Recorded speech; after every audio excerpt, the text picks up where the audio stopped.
Hi everybody, Giselle Grenier here from artplace.ca. For today's demonstration, I'm going to show you how to make a very simple journal with a sheet of watercolor paper, and I'm going to show you how to do it with flaps and without flaps. So, without going into the supplies first, just to show you how easy this is, a large sheet of watercolor paper that's about 22 by 30 inches, okay, a pencil, a yardstick, something sharp, not really an X-Acto knife, but you could use an actual bone folder, you can use a small ruler, you can even, if I reach, you can even use scissors that have a flat tip on the end. Okay, this is where we're actually going to cut the paper first. Now, there are many videos on how to do this online. I believe I already have one on my blog, how to do this, but I thought I would do a fresh one because this is specifically for the journaling project Dark Side of Vintage. Okay, now because my camera is actually mounted quite high, but you can't see the whole sheet, so I've got a little piece here that I'm going to show you as a small demonstration. So basically, the large sheet that I have is, I took my yardstick and I measured it at 10 inches, okay, and I always measure 3 times, cut once, so I made a tick here, here, and here, okay, 10 inches, 10 inches. And then what I did is I just took my yardstick and I just marked it with a pencil. And marking it this way, because this is a long side, is that folding the pages over, this is on the grain, so the fold makes it quite easy. What you can do too is you take your yardstick and using a bone folder, and you can score it quite heavily, because I want that torn look on the page. And then you fold it, okay, back and forth, back and forth, back and forth. It gets really weak, and then you tear it. Okay, and you get that nice torn edge. I'm not worried about the pencil mark here because that can always be erased. Okay, so then I'm left with 3 sheets of paper. Okay, now with these sheets, okay, so let's pretend this is one of these long sheets. You have a choice of folding it directly in half to make your, like, a journal without flaps, or you're going to measure a certain distance. You're going to fold that over, then you're going to fold this over again, and that'll be your flap. Okay, for example, with these pages here, if I fold it straight in half, I'll have this size. But let's say I wanted a book with a flap. Now, proportion-wise, it's not the same, but just to give you the idea. So if we do one fold, okay, and then we take this and we put it inside and do another fold, so that would be, so this will be our book, okay, one page of the book, and then when the camera decides it's going to focus on the pencil, when you open it up, you'll have a flap. Okay, so it's up to you whether you want a flap or not. I'm going to put flaps on mine, but you don't have to. So I'm going to put this like this. Okay, so I've got these beautiful deckled edges. So when measuring, it's up to you. There are no hard, fast rules on the measuring. The only thing you need to know is you can't make the first fold too narrow, otherwise you're going to have too much flap. So my yardstick doesn't quite go over that far. Here we go. Okay, so it's 22.5. So, oh, actually a little bit more. I don't count this decal here as part of the measurement. I'm looking at the actual paper. So if I wanted it to go straight in half, okay, without the flaps, I could cut it at about 11, or fold it at about 11.25. But if I wanted flaps, what I'm going to do, I have, my yardstick doesn't go all the way. So I can come here and say, okay, well, if I do my fold at 8 inches, okay, so the actual book, pretending there's no flaps, would be again at 16. And then this part here would be the flap. Okay, so you can make your measurement, if you're using the same size of paper as I am, you can make your measurement anywhere between 8 and 11 inches. Okay, if you want a flap. But keep in mind, if you make your fold at 10, okay, then when it's folded over, your flap is only going to be 2 inches big. Okay, so it'll look something like this. You can make different size flaps in your book as well. Okay, different size flaps. That's completely up to you. Okay, so I'm going to do one at 8 inches here. And I'm not going to measure this because this is going to be, I'm going to fold it over and have it folded to measure. So 8, 8, 8. This yardstick's too long. Okay. And then I'm going to come here, and I would usually use my T-square, okay, and score it. Like I said, you can use that, or you can use scissors. Be careful when you use scissors. I tend to usually hurt myself when using scissors, but you can just score it. You're not cutting the paper. What you're doing is you're just making a mark to make the folding easier, because this way we're folding against the grain. Okay, and then you can just fold it. The other way you can do it is if you want to mark it with a pencil. When you're folding against the grain, though, it's a lot more difficult. Okay, turn the paper over and then just fold on the line. Scoring it makes it much easier. Okay, so you have that. Now we have this part here. Now all you're going to do is, depending, if you put that in all the way, you're now going to have this size, this piece here, as your flap. Okay, do you understand what I mean? So we're going to fold that in. I'll just go ahead and do it to show you. Okay, so this would be folded this way.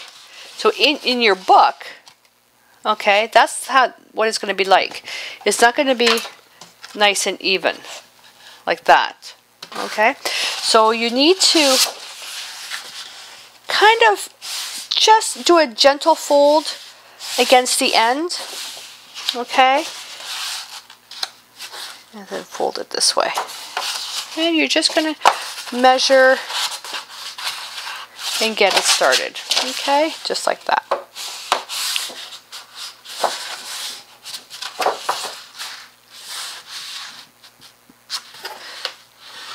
Bone folder, ruler, doesn't matter. There we go. So now we have a nice fold. So now when you open up your book, you have a flap. Okay? If I wanted to make a small flap like this, that's easy. How big do you want your flap to be? Well, let's say I want my flap to be 8 inches. 3 inches.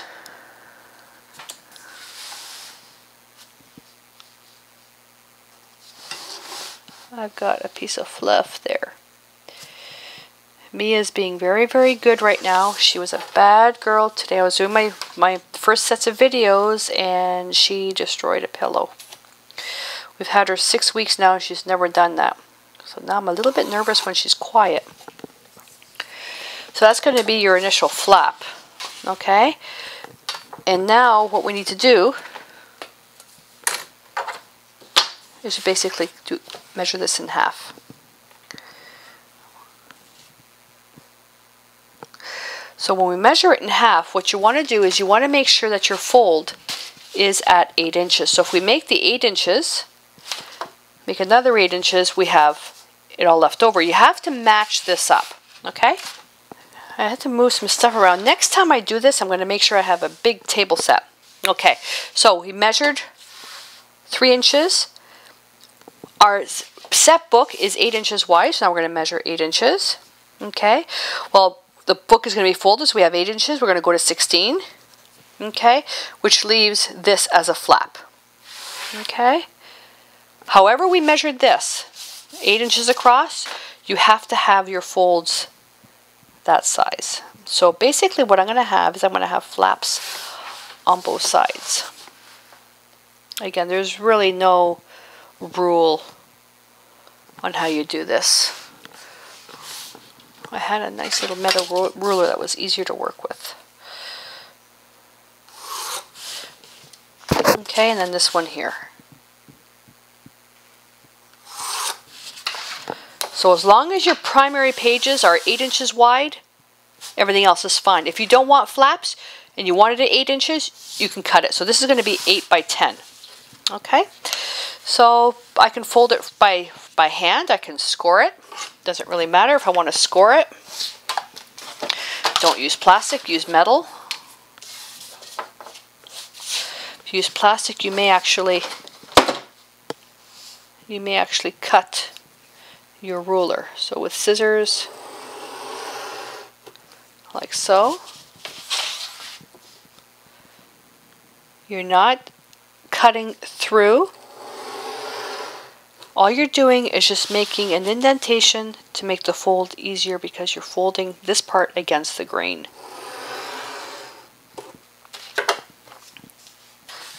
Okay. And I like folding where I can see the actual pencil mark.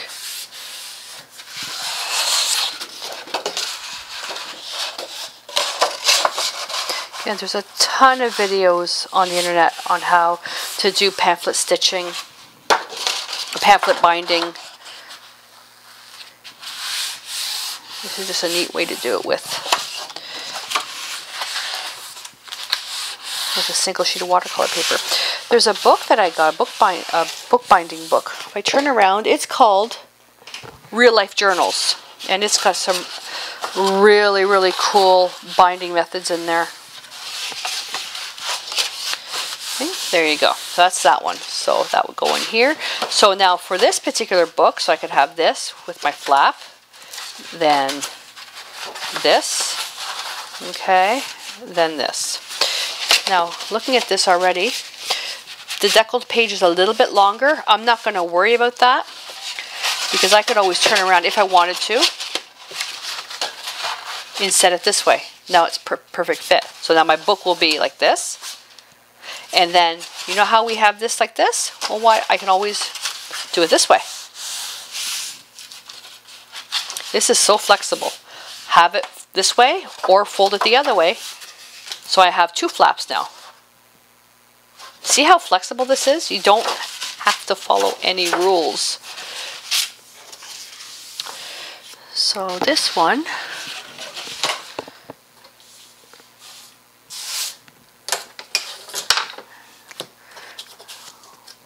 we'll measure 8 inches. I'll make it the same as the first one we did. 8 inches and 16. And if you're watching, you're Canadian, you'll say, Giselle, you're Canadian, work in centimeters. I know, I know, I know.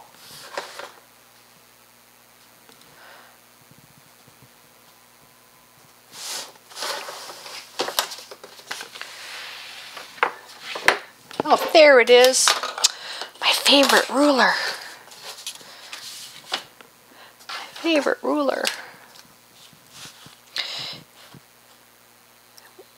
When scoring, you can use an X-Acto knife. I'm using the basic, absolute basic supplies. That way you don't have to buy anything. But if you're going to do this, if you're using thin paper, this is 140 pound cold pressed watercolor paper. It's Arches. If you use like drawing paper, don't use the scissors. You're going to cut it right through. Okay. And I didn't bother drawing my lines because I've got the score. And some of you that are more experienced, you have your own method of doing this, and you may say, why aren't you burnishing the edges? And there's a reason why. Burnishing the edges means taking up something, okay, and folding it down. I don't want to do that yet until I've assembled the book, so I know how I'm going to put it together. Okay, so let's see. Oh, that's nice. That actually fits quite nice. And you know what? I've got the actual Arches, the imprint. You won't be able to see this, the actual imprint here. That's a nice touch right there. I think I'm going to leave that there. So if I wanted to leave it this way, so once it's sewn, it'll open like this. Okay. It can open like this, or leave it like that. I think I'm going to have it fold over. Okay, then this would open like this. I have a flap here. Then I have this. I think I'm going to have that fold down this way. Open it like that, and then like that. So there is the book. That's how I'm going to have it assembled. It fits quite nicely. Now, this is the way I want it. Now what I'm going to do is I want to open it up, take that aside, and now I'm going to burnish the edges, which will make a really strong crease. Okay, lay it like this. Don't rotate or anything.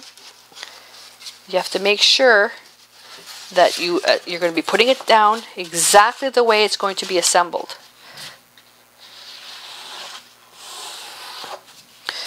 And if you don't have a bone folder, use a ruler or a little piece of wood. You don't need any fancy supplies. And when it actually comes to the actual binding, what I started off with bookbinding, I'm not a professional bookbinder, I just like making my own journals. What I started off with, the money I spent, was totally unnecessary. There we go. So this is all set now. Okay. Open that up. I could, if I wanted to, change this direction, because I'm not changing this fold. Okay. I could have it like that, and then I have it opening this way, like that, and then I have it opening this way. When I said that I rotated it, I'm not going to change this fold and fold it the other way, okay? But I can rotate it this way, because the actual folds are the same. Put it together, the book still sits nicely, so there we go. Alright, so that's set. So now, some supplies. So I have 2 boxes of supplies. I've got my basic supplies and I've got my mishmash supplies. My mishmash supplies include actual bookbinding linen thread that was, now not being a professional bookbinder, okay, I prefer more random stuff. But this is actually linen thread. Where I got it, it's very expensive. You know, it's very thin. I don't like how thin it is. I like my stuff to have substance, okay? So that's why it's in my mishmash box. But I've got all my templates here when I would measure, and I was practicing some stitching when I was learning. Bamboo skewers for when I want to do the journals where I can remove the pages. Embroidery floss. Bamboo. Chopsticks, I should say. I use chopsticks for binding as well. Really cool. So I've got all this different stuff. Leftover pieces of Fimo, which you can use as well. Okay. So this box I don't use a lot, so I'm going to put that away. But just to show you that I accumulate stuff. Duct tape I'll have handy. Here's those, if you want to make your own journal without sewing, you can use clips like this. I'm going to talk about that in another video. But for my binding, I have all these nice quilting needles, okay? They do the job. Bookbinding needle, okay? $8 for, I think, 4 or 5. Quilting needles, all of these, for $3.99, including the curved one, which are my favorite, okay? The bookbinding ones are pointed, they're thin, they're long. I hurt myself all the time. I prefer these ones like this. Okay, and they come in different sizes too. This is a nice one. In styrofoam, so I don't hurt myself. So now, I am going to do a bookbinding with this cord. An awl. Well, an awl is simply something you need to punch with. You can use a nail if you want. I've got one of these things here, which has a long pointy on it. I use that to unplug my glue bottle, but I was using this when I was doing scratch art a gazillion years ago before my eyes got really bad. I could use that as an awl. This is an actual bookbinding awl that I purchased. Okay. This is something you use to fix tarps, and I got this at Lee Valley. This is, I don't use this a lot. Because the point is too large. Okay, but it will work in emergency. What I got it for was more of the thread that's in it. Now it's got, you can open this up and there's thread that actually goes inside here. Okay, so this is using the emergency. It was the thread. Now I ended up buying extra thread, and this stuff is so awesome. To wax it, waxing just helps reduce tangles. You can get stuff like this. You can buy beeswax. I got this on clearance, okay, which is fine. It's nice. You don't have to have it, but it does end up doing a nice job. So here's a small spool that came with this one here, okay, but this is for the Speedy Stitcher Sewing Alt. This is at Lee Valley. Waxed polyester thread. It's already waxed. If you use linen thread, you need to wax it, okay? So, not necessary. So it just goes on a bobbin, and then once the bobbin's emptied, then I'll just use it out of that. And it comes in 2 thicknesses. Okay, so far I think it's $5 for the thread and $3.95 for all those needles. This is just for a different type of binding method. I have my book. I like to go overkill on the amount of thread I need. And what I like to do is the number of signatures, okay, and coincidentally for this book, each folio, a folio is a single folded piece of paper. Folios nested together make a signature. But because we're making one journal, these are sort of like the signatures and folios together. Count them. 1, 2, 3. So I'm going to measure the thread 3 times, the width of the book. Okay. This is getting down to the end. And notice, oh, there we go. I did this last time and it went flying. 1, 2, 3. Oh, let's leave a bit here for good measure. And I use gungy scissors when I'm using wax thread.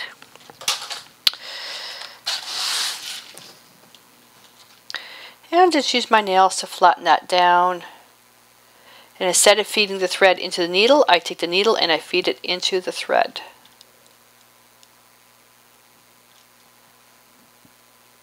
Oops. I'm trying to do this on camera so you can see what I'm doing. Okay. And put it down a little bit. This one here, a loose knot. Okay, just a loose knot. Now, this part here. You don't need to do this, but a telephone book or a cutting mat, okay? You can measure, you can not measure, it's up to you. All we need to do is put 3 holes. 3 holes, okay, well, 3 holes, 3 holes. Oh, look, it's the same size, like I didn't prepare that ahead of time, right? An easy way to make a template, you take a scrap piece of paper, the width of your book, okay? To make it easy, I can also fold this in half.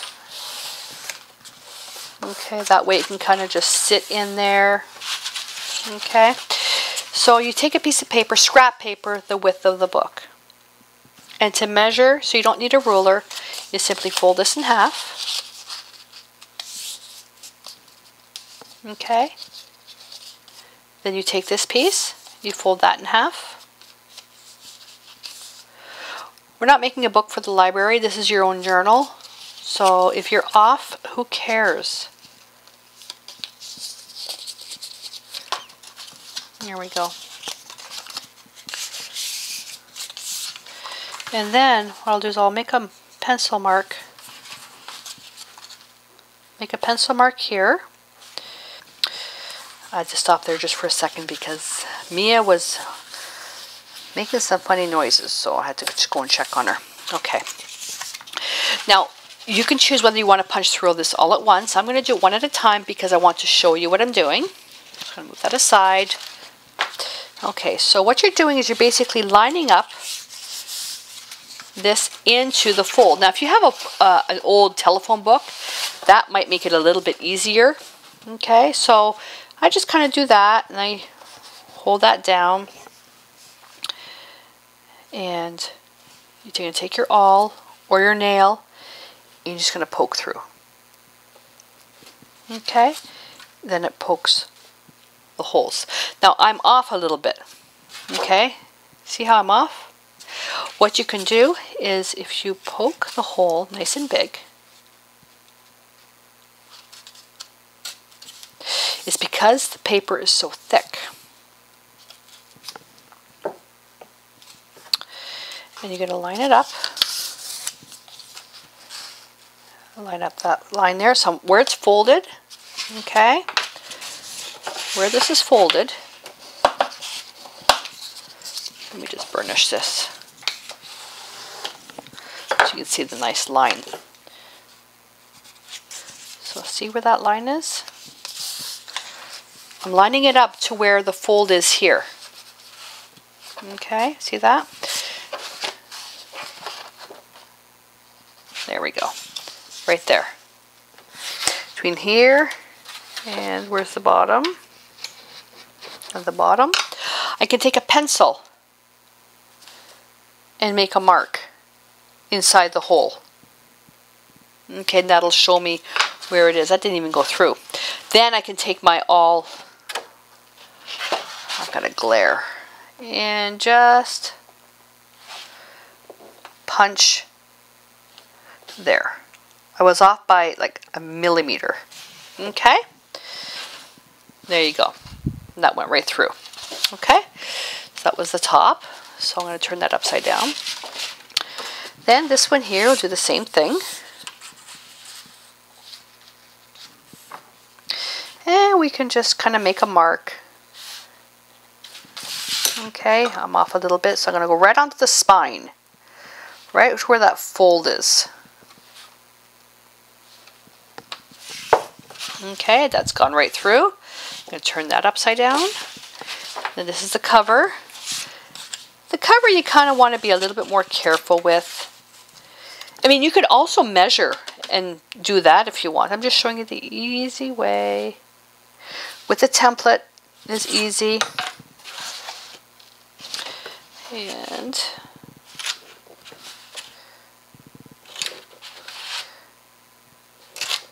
there we go. That's gone through. Perfect. And we'll just put this back. There. Okay, is this assembled properly? Yes, yes, yes. Okay, I'm always checking, always checking, always checking. Now you can choose to have the thread hanging from the outside or from the inside. That's up to you. I'm going to have my thread hanging from the outside. You're going to open everything up to the middle of the book. You're going to go through the middle hole. Okay, you're going to go through the middle one, then the middle one again. And when I'm doing this with Terraskin, I just mark the holes. But we're not using Terraskin for this. I'm trying to stay on camera so you can see everything I'm doing. Okay.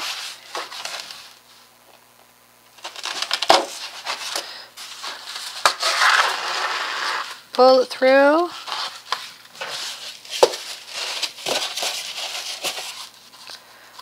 Okay.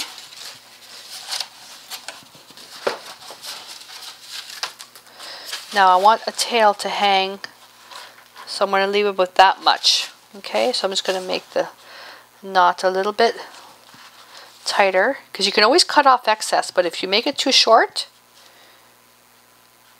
you're going to be in trouble. Okay. So from the outside through to the middle. Now either one doesn't matter. Now you're going to go into the hole beside.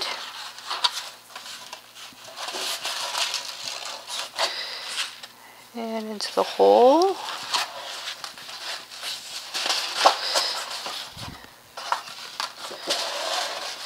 And into the hole. And also don't get frustrated if your thread gets caught. It's going to happen. So now I'm just going to tighten up the string a little bit. You don't want to make it so tight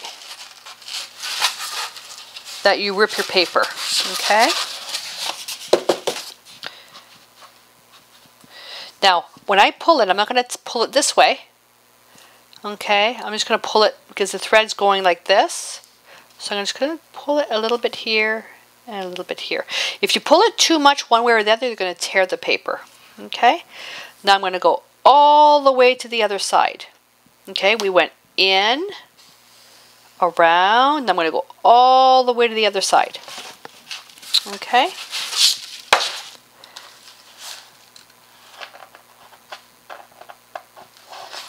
This one, okay?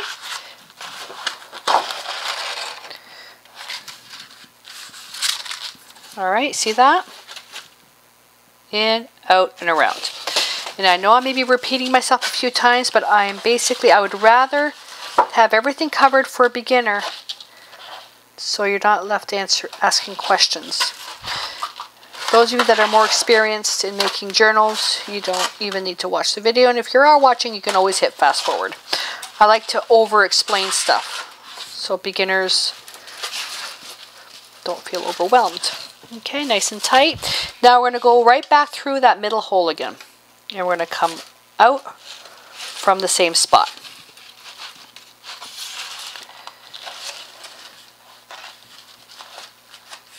What you want to make sure is you get in the hole and not through the thread.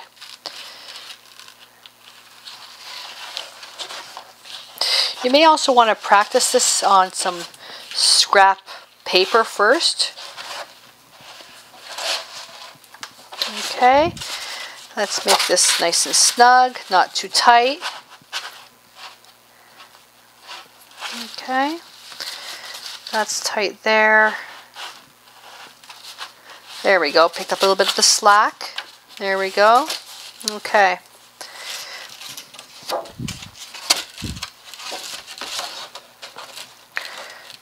Let's make that a little bit tighter. I'm just adjusting. And I spend a lot of time adjusting because I don't want my book to fall apart. There we go. Now it's nice and tight. Now what I like to do is one thread on one side, one thread on the other side, okay, and tie a knot. I'll first get out of this thing here, just tie a knot.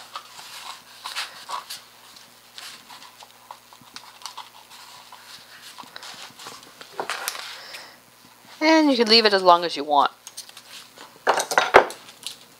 Then I'll just dangle some charms or something. Now, if you wanted this thread in the middle, you could actually cut it really short. You just basically reverse it. Instead of going in from the outside, you go in from here. All right, so now what we have this. Stays open flat. I can have it this way, or I can have it this way, where I have the big flap here. That doesn't matter. For me, it's going to be this way. So that's it. So there's your journal. So what you have for painted covers, okay, painted sheets, and I'm going to be including the cover in this, is you have 1, 2, 3, 4, 5, 6, 7, 8, 9, 10, 11, 12, 13, 14, 15, 16, 17, 18, 19, 20. 20 paintable paintable pages. Okay, 20 paintable pages. And then you just go to work on it. Now, for those of you that have been following me from the beginning of time when I started with my art, you'll know that I cannot stand working on a piece of white paper. My brain just goes blank. You could take your full sheet of watercolor paper and just prepare a background on it, both sides. Then cut it and assemble it, and that way your piece will already be painted. That works really well if you're following a single theme, and that's what this journal is about, the dark side of vintage. So you could prepare your pages ahead of time. Okay, and then everything is consistent. But myself, because I'm going to be also using this opportunity to teach some different techniques and different ways that you can work in your journal with the same theme, because I'll be doing with pastels and watercolor pencils and pencil crayons, or colored pencil, acrylic paints, watercolors, a texture paint, which is like a plasterite, a dimensional paint, a bunch of different things. Okay, I'll even probably one page, I'll probably even collage a piece of fabric on that. So I did prepare my pages ahead of time just so I can show some different techniques. But that's it. This is ready to go. Single sheet of watercolor paper. Okay. So you take your sheet of watercolor paper, measure it equal distances across. Whether you cut it with scissors, an X-Acto knife, or tear it, go over there, okay, then you'll end up with 3 small pieces. Okay? You then decide, do you want to fold it in half this way, without flaps, or you measure. Okay? You can measure to have flaps if you want. But the very, very first one you make, that's your base. So all your pages have to have at least 2 pieces that measure this width. Okay? So then I would have to measure from here. Okay? If I wanted a little flap. Okay? I mean, this is like really going like rough old school, but just to show you that you need to measure for your flaps. Okay? Then you can choose how you want to assemble it. Obviously I didn't measure it properly with the cut, but just to show you. Okay? So 3 equal pieces. Okay, and decide then if you want flaps or if you want it without flaps. Completely up to you. So that takes care of the pamphlet stitch. Again, there's a ton of videos on the internet about this. I have some on my blog and on my YouTube channel already, but I wanted just to do another one using basically the cheapest supplies you can find. And what I'm going to do now is in another video is I will show you about doing a journal similar to this, but using newspapers from your blue box. That way you don't have to go out and buy a sheet of watercolor paper. And by the way, this sheet of paper that I bought was $3.95. You do not have to buy 300-pound hot press paper. At where I get it, it's like $15. You don't have to do that. Because we're putting so much, we're going to be putting stuff on here, 140-pound is fine. Okay? So with this, I will prepare the next video on creating a similar style journal out of newspapers.